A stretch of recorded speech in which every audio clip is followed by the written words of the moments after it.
For our continued reading of the Bible through the year 2024, from the English Standard Version of the Bible by Crossways Publishing, a division of Good News Publishing of Wheaton, Illinois. A reading of the Gospel according to Matthew, chapters 21 through 23. Now when they drew near to Jerusalem and came to Bethphage, to the Mount of Olives, then Jesus sent 2 disciples, saying to them, Go into the village in front of you, and immediately you will find a donkey tied and a colt with her. Untie them and bring them to me. If anyone says anything to you, you shall say, The Lord needs them, and he will send them at once.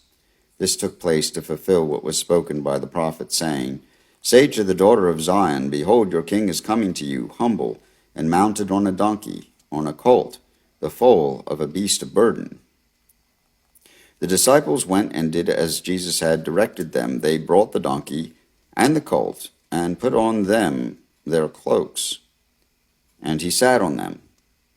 Most of the crowd spread their cloaks on the road, and others cut branches from the trees and spread them on the road. And the crowds that went before him and that followed him were shouting, Hosanna to the Son of David! Blessed is he who comes in the name of the Lord! Hosanna in the highest! And when he entered Jerusalem, the whole city was stirred up, saying, Who is this? And the crowd said, This is the prophet Jesus from Nazareth of Galilee. And Jesus entered the temple and drove out all who sold and bought in the temple, and he overturned the tables of the money changers and the seats of those who sold pigeons. He said to them, It is written, My house shall be called a house of prayer, but you make it a den of robbers. And the blind and the lame came to him in the temple, and he healed them. But when the chief priests and the scribes saw the wonderful things that he did, and the children crying out in the temple, Hosanna to the Son of David, they were indignant, and they said to him, Do you hear what these are saying? And Jesus said to them, Yes, have you never read, Out of the mouth of infants and nursing babies you have prepared praise? And leaving them, he went out of the city to Bethany and lodged there.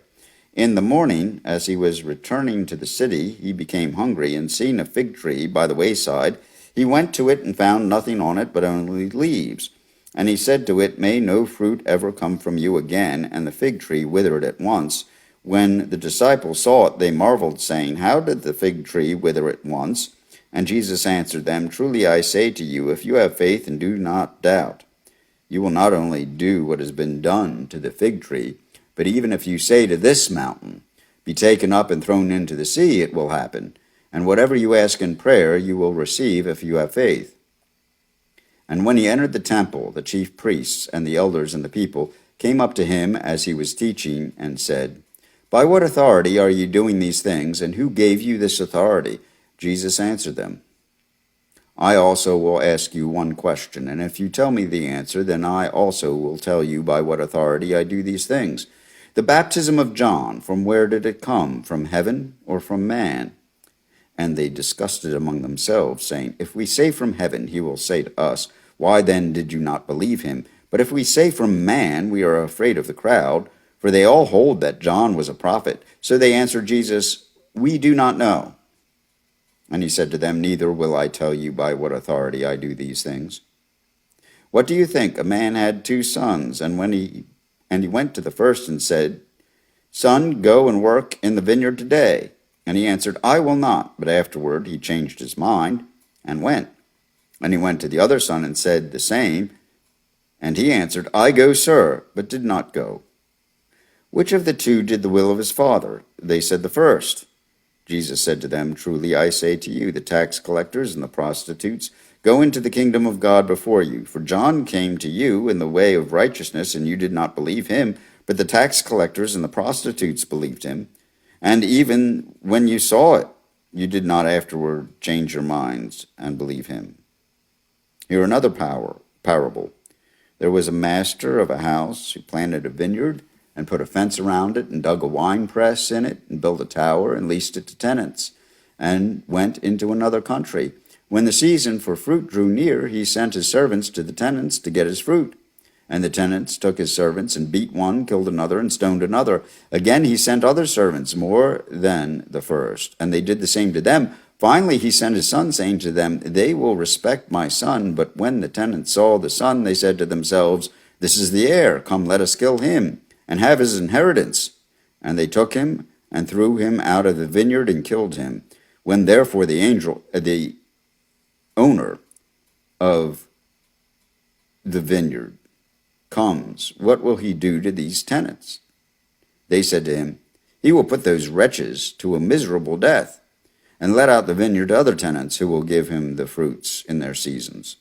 Jesus said to them, Have you never read in the Scriptures, the stone that the builders rejected has become the cornerstone?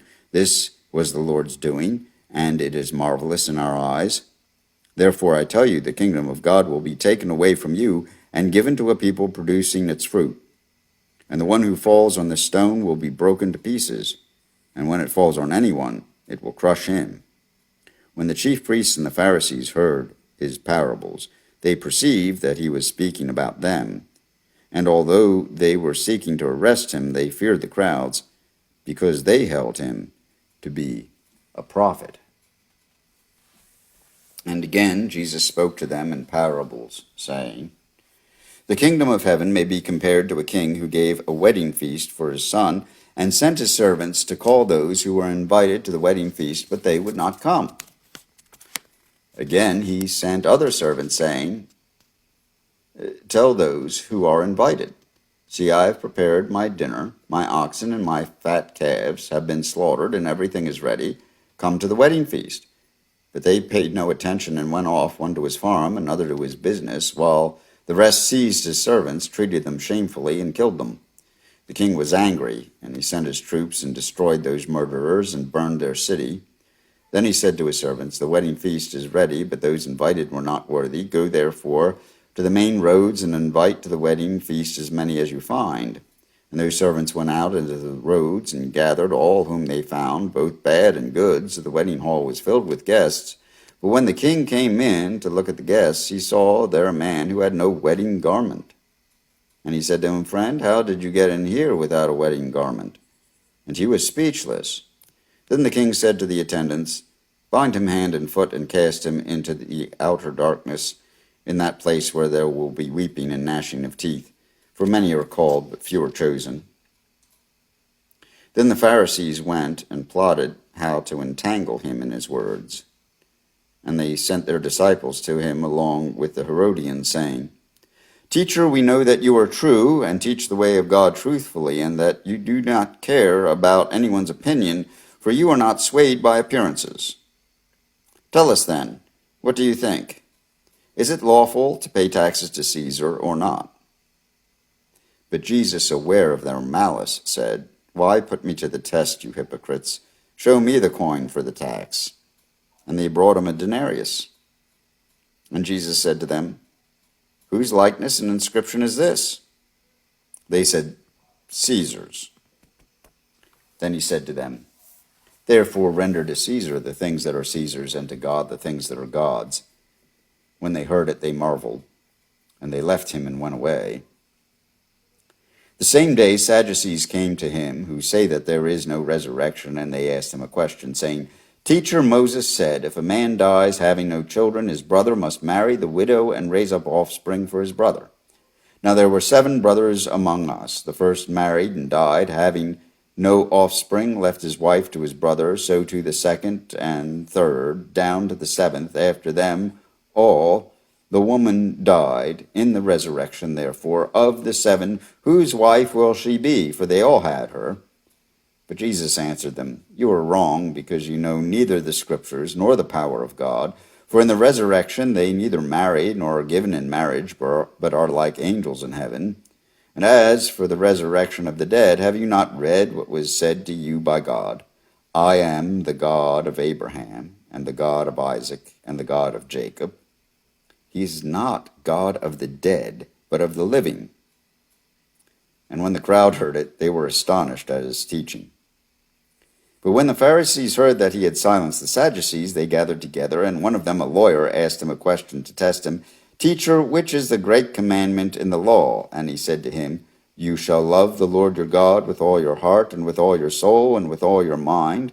This is the great and first commandment, and a second is like it. You shall love your neighbor as yourself. On these two commandments depend all the law and the prophets." Now while the Pharisees were gathered together, Jesus asked them a question, saying, "What do you think about the Christ? Whose son is he?" They said to him, "The son of David." He said to them, "How is it then that David in the Spirit calls him Lord, saying, 'The Lord said to my Lord, sit at my right hand until I put your enemies under your feet'? If then David calls him Lord, how is he his son?" And no one was able to answer him a word, nor from that day did anyone dare to ask him any more questions. Then Jesus said to the crowds and to his disciples, "The scribes and the Pharisees sit on Moses' seat, so do and observe whatever they tell you, but not the works they do. For they preach, but do not practice. They tie up heavy burdens hard to bear and lay them on people's shoulders, but they themselves are not willing to move them with their finger.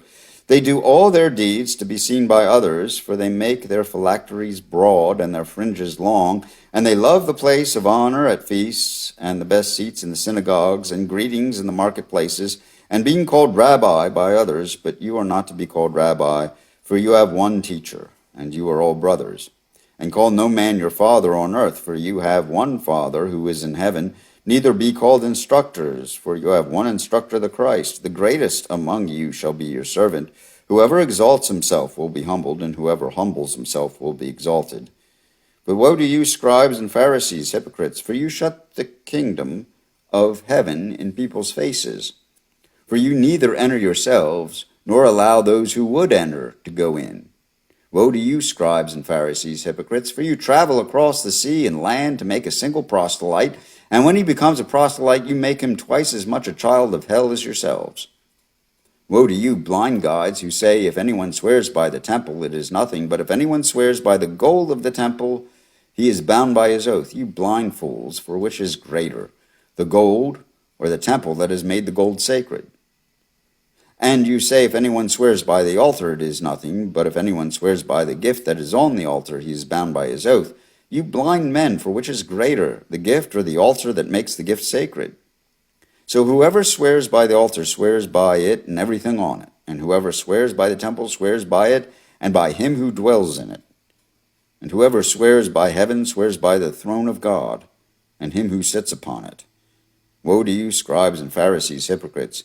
For you tithe mint and dill and cumin, and have neglected the weightier matters of the law, justice and mercy and faithfulness.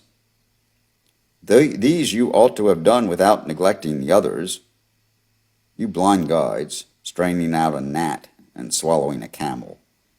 Woe to you, scribes and Pharisees, hypocrites, for you clean the outside of the cup and the plate, but inside they are full of greed and self-indulgence. You blind Pharisee, first clean the inside of the cup and the plate, that the outside may also be clean. Woe to you, scribes and Pharisees, hypocrites, for you are like whitewashed tombs, which outwardly appear beautiful, but within are full of dead people's bones and all uncleanness. So you also outwardly appear righteous to others, but within you are full of hypocrisy and lawlessness. Woe to you, scribes and Pharisees, hypocrites, for you build the tombs of the prophets and decorate the monuments of the righteous, saying, if we had lived in the days of our fathers, we would not have taken part with them in shedding the blood of the prophets. Thus you witness against yourselves that you are sons of those who murdered the prophets. Fill up then the measure of your fathers, you serpents, you brood of vipers. How are you to escape being sentenced to hell? Therefore I send you prophets and wise men and scribes, some of whom you will kill and crucify, and some you will flog in your synagogues and persecute from town to town, so that on you may come all the righteous blood shed on earth, from the blood of righteous Abel to the blood of Zechariah the son of Berechiah, whom you murdered between the sanctuary and the altar. Truly I say to you, all these things will come upon this generation. O Jerusalem, Jerusalem, the city that kills the prophets and stones those who are sent to it. How often would I have gathered your children together as a hen gathers her brood under her wings, and you are not willing. See, your house is left to you desolate. For I tell you, you will not see me again until you say, Blessed is he who comes in the name of the Lord. Here ends the reading of the Gospel according to Matthew, chapters 21 through 23, in the English Standard Version of the Bible by Crossways Publishing, a division of Good News Publishing of Wheaton, Illinois.